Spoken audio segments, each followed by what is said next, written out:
لو نفسك تبدأ مشروعك الخاص من غير ما تشتري بضاعة أو تخزنها، يبقى الدروب شيبينج هو الحل. بس هل ينفع نشتغل دروب شيبينج في مصر ونحقق مكسب زي اللي الناس بتشتغله في أمازون وشوبيفاي؟ الإجابة أيوة طبعا ممكن، بس بطريقة مختلفة شوية، وده اللي هنوضحه النهاردة في الفيديو ده. فلو مهتم بالموضوع ياريت تكمل معايا الفيديو للآخر وتشترك في القناة وتفعل زر الجرس عشان يوصلك كل جديد. ولو عجبك الفيديو ما تنساش تعمل لايك. هنقسم الفيديو بتاعنا ل5 فقرات أو ل5 أجزاء. الجزء الأول إيه هو الدروب شيبينج، الجزء الثاني إيه هي منصات الدروب شيبينج الموجودة في مصر، الجزء الثالث مميزات وعيوب الدروب شيبينج، الجزء الرابع إيه هي المنصات اللي تقدر تبدأ بيها وتبدأ إزاي، الجزء الخامس والأخير هشاركك تجربة عملية على بعض المنصات اللي اشتغلت عليها. الفيديو ده فيه كل التفاصيل اللي انت محتاجها عشان تبدأ صح في مجال التسويق بالعمولة أو الدروب شيبينج في مصر. نبدأ بالجزء الأول، يعني إيه دروب شيبينج أصلا؟ الدروب شيبينج ببساطة هو إنك بتبيع منتجات على متجرك أو صفحتك على الفيسبوك من غير ما تشتريها أو تخزنها عندك. طيب إزاي ده بيتم؟ أول حاجة بتشوف مورد أو منصة دروب شيبينج زي تاجر أو جمال أو إنجزني أو ماركتلي أو حتى موردين محليين. تاني حاجة بتنزل المنتجات ديت على متجرك أو على صفحة الفيسبوك عندك. تالت حاجة لما حد يطلب المنتج بتبعت الأوردر للمنصة وهي اللي بتشحنه للعميل وهي بتقوم بالعملية كاملة من غير تدخل منك.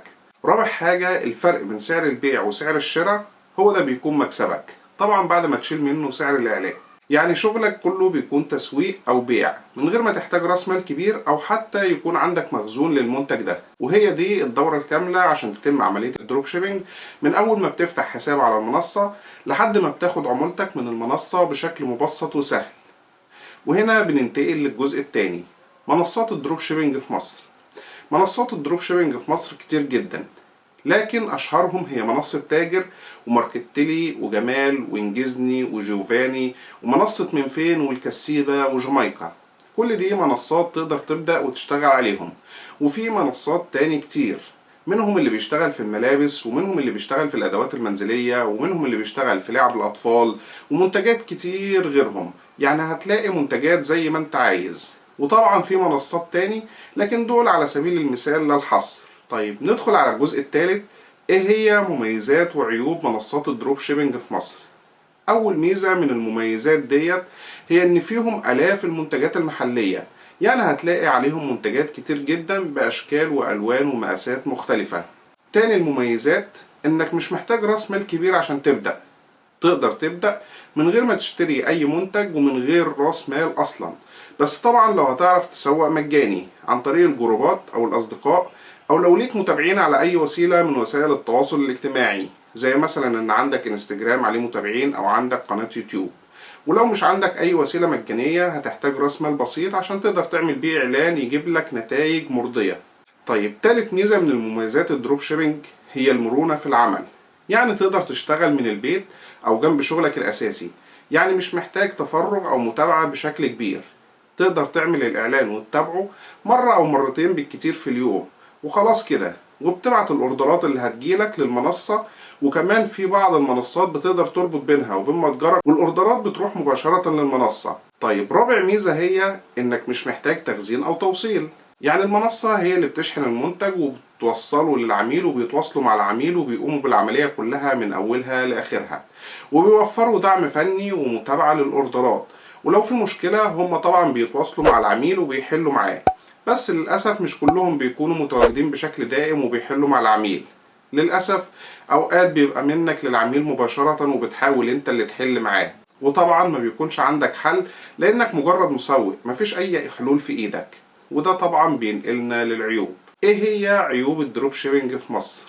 أول حاجة المنافسة بتكون عالية جدا على نفس المنتجات، وللأسف كمان بتكون نفس الصور وبنفس الفيديوهات.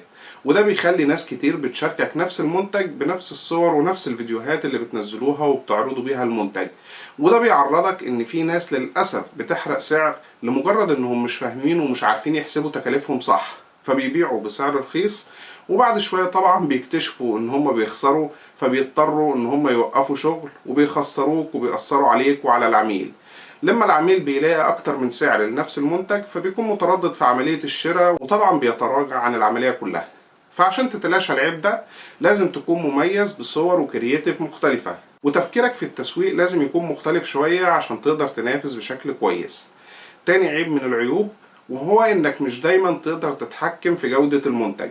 للأسف انت كل اللي بتشوفه بيكون صورة للمنتج، وغالبا بتكون صورة من على موقع زي علي بابا او علي اكسبريس او اي مواقع صينية، وما بتعرفش تحكم على جودة المنتج منها، وده بيسبب مشاكل كتير مع العملاء، وكمان بيتسبب في مرتجعات كتير. تالت عيب ان مش كل المنتجات بتبيع كويس، يعني لازم تفضل تعمل تيست وتجرب لحد ما تختار وتوصل لمنتج وينر يكون بيبيع معاك ويكون بيحقق دخل كويس، ويكون المنتج ده نسبة التوصيل فيه عالية عشان تقدر تحقق منه ربح يغطي تكلفة الإعلان وتحقق منه مكسب ليك مقابل شغلك ومجهودك.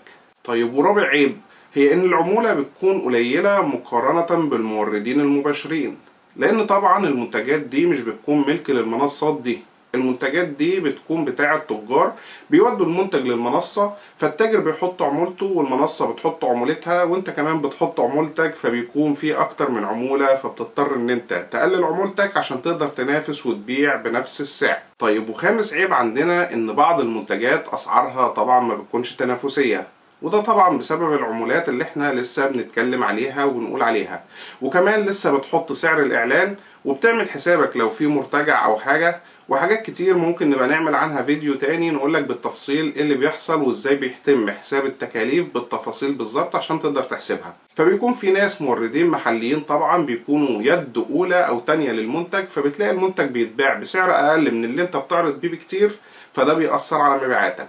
طيب ننتقل هنا بقى للجزء الرابع، ازاي تبدأ مع المنصات دي وتبدأ بأنهي منصة فيهم. اول حاجة سجل حساب على المنصة اللي انت عايز تبدأ بيها، وده سهل وممكن نبقى نشرحه برضو ازاي بتسجل حساب.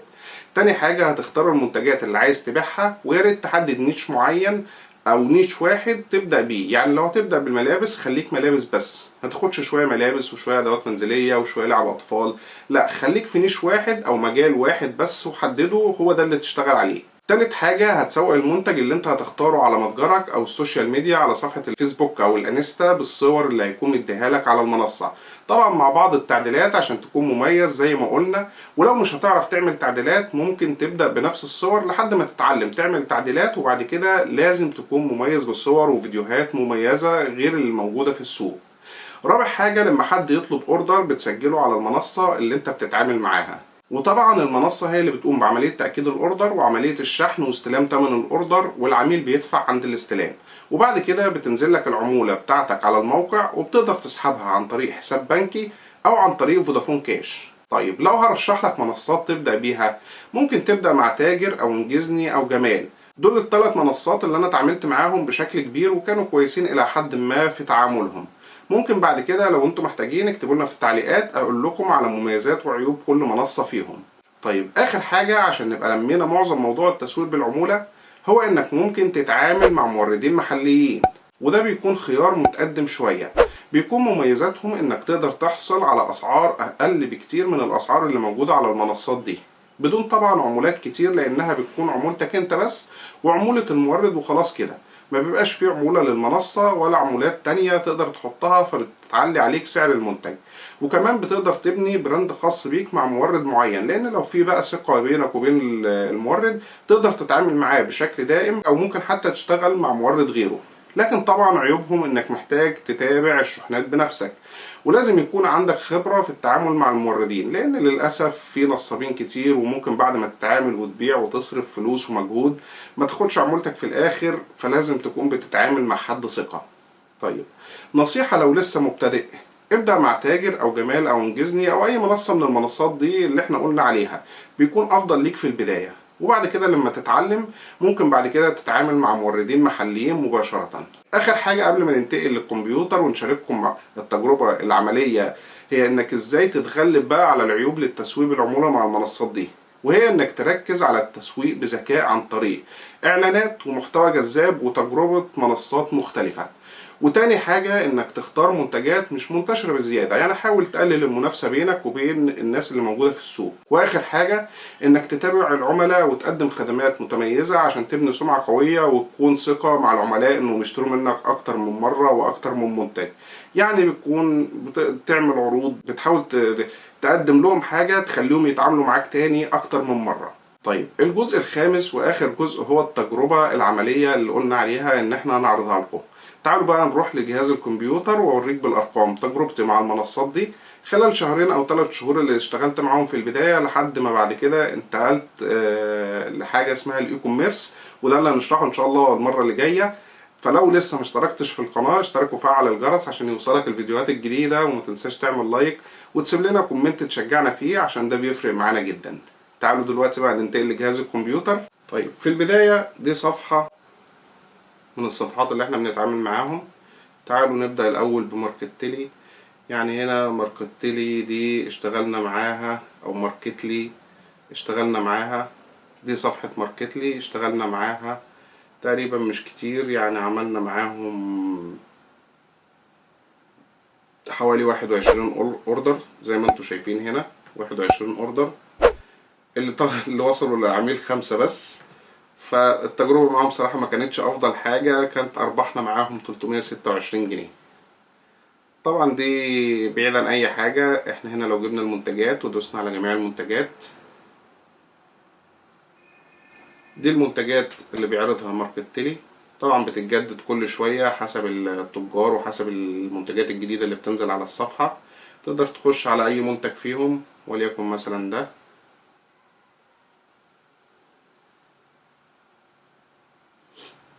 بتلاقي طبعا هنا وصف للمنتج، وهنا دي صور ليه. تقدر تاخد اي صورة منهم او تاخد الصور كلها وتعدل عليهم، ودي بمقاساتها. بتسجل الطلب، عايز مثلا 3 قطع مقاسات مختلفة، وبتعمل له اضافة. وبعد كده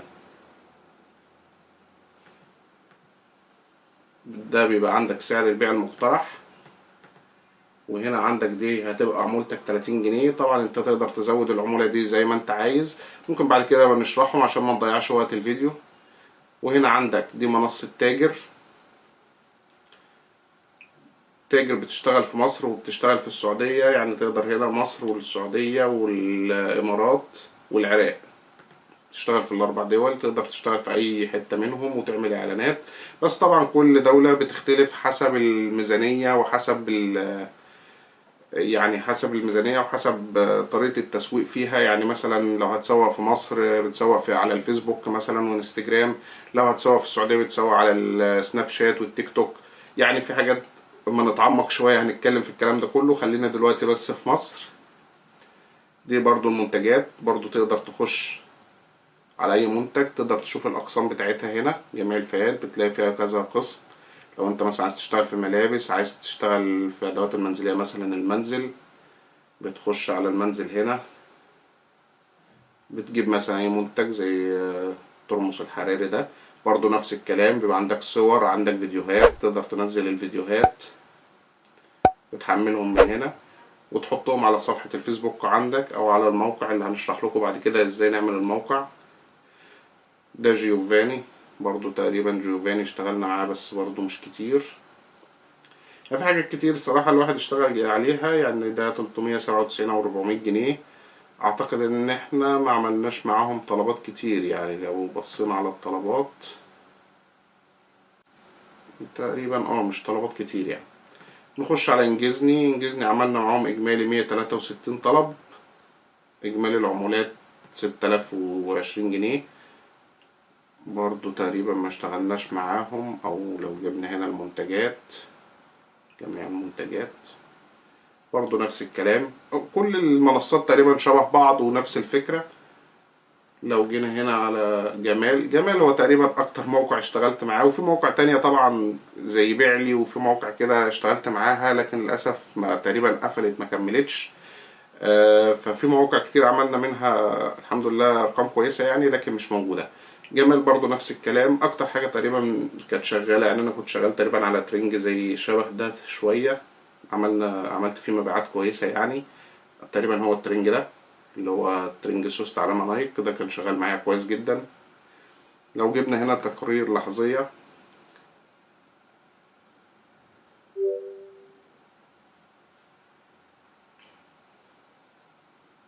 والفيديو ده على فكرة مش اعلان لأي منصة فيهم، انا ما اعرفش اي منصة فيهم، كل التعامل اللي اتعاملته ما اعرفش اي حد من اصحاب المنصات يعني.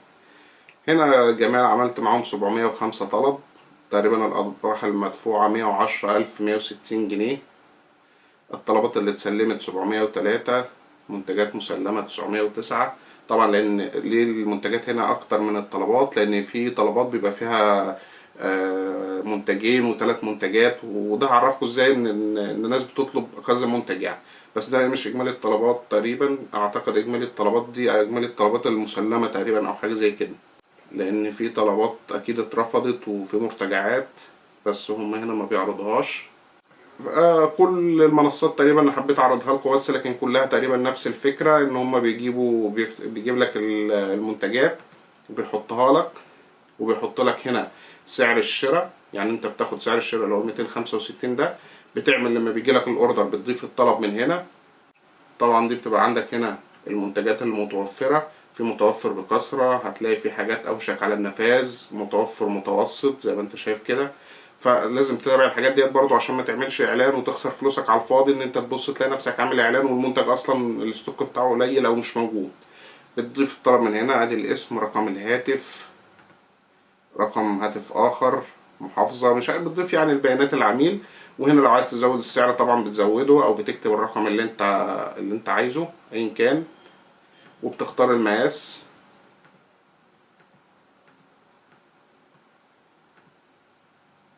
تختار اللون، وبعد كده بتعمل اضيف، وبعد كده ايه، بيقول لك لو في حاجة ناقصة او في حاجة تمام يعني. ده بالنسبة للشغل اللي اشتغلناه مع المنصات، ودي كانت تجربة عملية. ممكن بعد كده ان شاء الله نخش بقى في موضوع الاعلانات، واقول لك ازاي كنا بنعمل اعلان وازاي كنا بناخد الصور.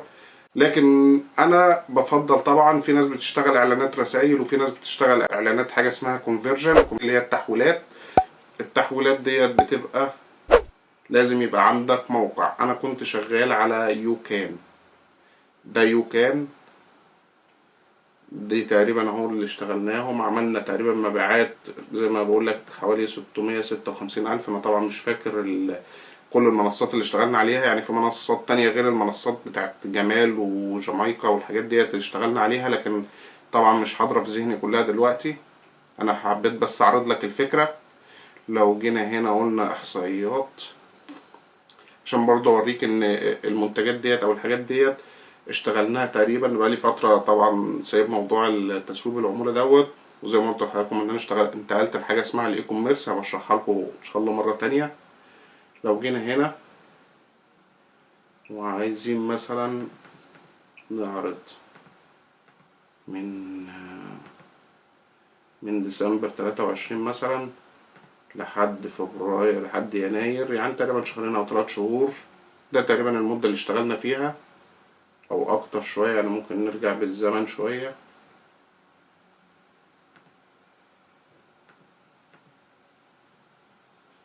خلينا من 1 نوفمبر لحد يناير. تقريبا اشتغلنا اول مدة، اول حاجة اشتغلنا فيها كانت بتاريخ 14/11/2023 لحد 7/1، يعني 14/11 ل7/1 اشتغلنا شهر 12 وشهر 1، يعني تقريبا شهرين او شهرين وشوية. ودول اللي عملنا فيهم مبيعات بفضل الله ب659 ألف. إجمالي الطلبيات كان حوالي 1336 طلب. ده كان تسويق العمولة بس. طبعا بتشتغل على حاجة زي متجر، تعالوا نفرجكم برضو على المتجر بالمرة. ده المتجر اللي كنا عاملينه، كنا مسميينه ماركتلك ستور. تعمل أي صورة غلاف كده تجذب العميل، تحسسه إن أنت شغال شغل احترافي. وعندك هنا ده المنتجات اللي كنا بناخدها اهي، ترنجات شتوي، ده اعتقد كان من على انجزني، وده كان من على انجزني برضو. ده كان من على حاجة اسمها، مش متذكر اسم مش متذكر اسم المنصة دلوقتي، لكن كان موجود على احدى المنصات يعني. ده كان من على جمال. المهم ده كان شكل المتجر. بص، تخش المتجر تحس ان في ليك ديزاين مختلف، ما كنتش باخد الصور انزلها كده وخلاص، لا، كنت بعمل لها تصميم بسيط. يعني كنت عامل التصميم ده حتى يعني ما تكبرش الموضوع، ممكن تمبلت كده وبتضيف عليه الصورة وتنزل بقى كذا منتج، بيخلي ليك شكل كويس وشكل ثابت. العميل لما يشوف الموقع بتاعك يعرفه على طول، او يشوف صفحتك يعرفها على طول، يعرف يوصل لك بسهولة، يعرف يدور عليك بعد كده، مش كل شوية بصفحة ومش كل شوية باسم. دي الحاجات دي بتفرق مع العميل برضه، وبتحسسه ان انت شغلك احترافي.